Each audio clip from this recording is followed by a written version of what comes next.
Hi, I'm Rex Black, President of RVCS. Welcome to the RVCS YouTube channel. Hey, I hope you enjoy all these free resources that are available here. And do us one favor.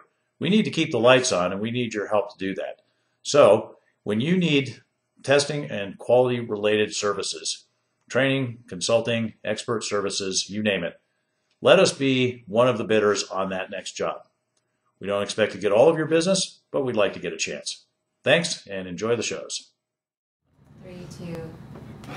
Hi, my name is Phil Liu, and I'm here at PNSQC 2016. I'm one of the members of the board and also a volunteer like all the other volunteers here that make the conference a success. And I'm here with Rex Black, and Rex gave his keynote talk this morning on stupid metrics tricks, right? And how to avoid them. And how to avoid them. And one of the key parts of the talk was the Deming red bead experiment. Maybe you can give us a little bit of background on that experiment, Rex. Sure. Well, that experiment is something that dates back, gosh, probably 60s or 70s, I would guess. I haven't really looked that up, but Deming did it for quite some time.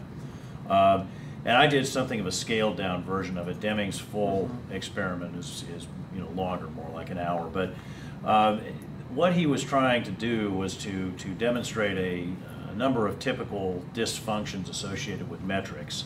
And in particular, I think that at least the one that jumps out at me is the misuse of process capability metrics as individual performance metrics. And the way that that's driven home in the experiment is that imposition of punishments and the giving of rewards or incentives, encouragement to people, and if you analyze what's actually going on there, what's being measured really is just process capability. It actually has very little to do with individual performance, which of course we saw over the long run when the scores all tended to be very close at the end. Right. Now, how does that tie into us software guys and what we're measuring, what we could be doing wrong, Sure, versus our individual performance and getting things all mixed up? Yeah, well, I gave the example in my talk about the manager who thought that she was doing the right thing by punishing developers if they exceeded a certain number of bugs in their code and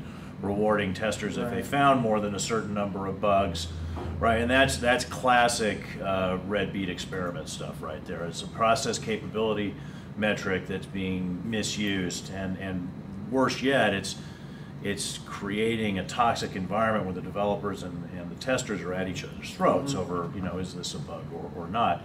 Another example that I think I alluded to, though I may not have hit as strongly as I probably should, is this sort of velocity over everything kind of behaviors that you sometimes see in agile teams, which is like, must increase velocity, which is great, if you're Facebook and you're trying to make Zuckerberg happy with that move fast and break stuff dicta that he had, right? Sure. But if you're building implantable medical devices, I'd rather that people didn't move fast and break stuff. I'd rather that people weren't just looking at velocity; they were looking at can we get good stuff out there? Where's the quality metric?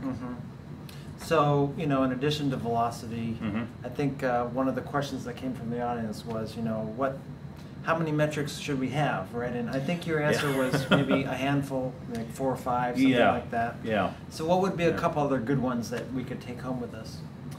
Well, so, that's going to vary based on audience, but, I'd say a fairly typical set of metrics that if you're reporting to your fellow developers and maybe managers, product managers, and so forth, I would look at things like cumulative defects found and fixed, with perhaps some focus on trending information there, looking at backlog and so forth to see how is that going up or down.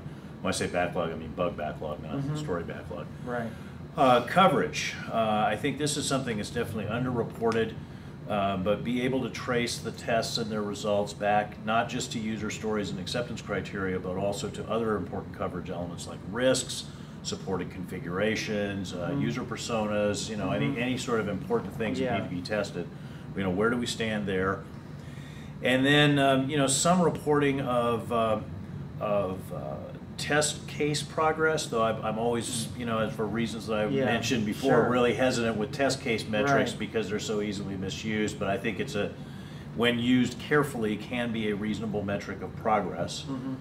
And then maybe some measurement of productivity, like just in terms of planned versus actual test hours achieved in a day by the testers, because many times testing can suffer from things like environmental downtime, delivery That's of true. bad builds and stuff that Right. can have an invisible sapping effect on the testing if you don't monitor it, if you don't make it visible. But those are ones that I think would be worth looking at, together with, as I mentioned during the Q&A, some ability to drill down, right? So if there's a dysfunctional or weird behavior that shows up as a shape, a curve on one of the graphs, then have some additional supporting information to say, okay, and here's why I think that's happening. We've got, like, defect arrival rate goes to 0 and stays at 0, even though we're by no means done testing. Right. Really? So why did that happen, right? So being able to explain some of the anomalies rather than just, because trend charts are really bad at that, Sure. right? Trend charts don't show you why something happened. They're just, oh, here's the trend. Well, okay, what's going on? Yeah, so if you have one metric that tells you one thing, then you have other metrics that kind of tell you more, such if something is funny about that metric, right? Yes, yeah, exactly. And then digging into causal metrics as well, and using tools like Pareto charts and scatter plots and so forth, you know, to try to tease out the whys of what's going on. So I think it's, you know, you want to have sort of your regular dashboard that you report, right? These are my metrics that I'm gonna bring forward, but also have the ability to quickly go and produce diagnostic metrics, kind of like, you know, the difference between the dashboard on the car versus what the mechanics can see if they plug into your computer on your engine, and they can actually get diagnostic codes and go, oh, this is what's going on, right? Okay, well, thanks a lot for coming by for the interview and taking time great. out. And Thanks. your whole talk is on YouTube, so we'll be able to watch that if we need to or want to. And Cool. we're allowed to laugh now. Was I too serious? No, it's all right. Sorry.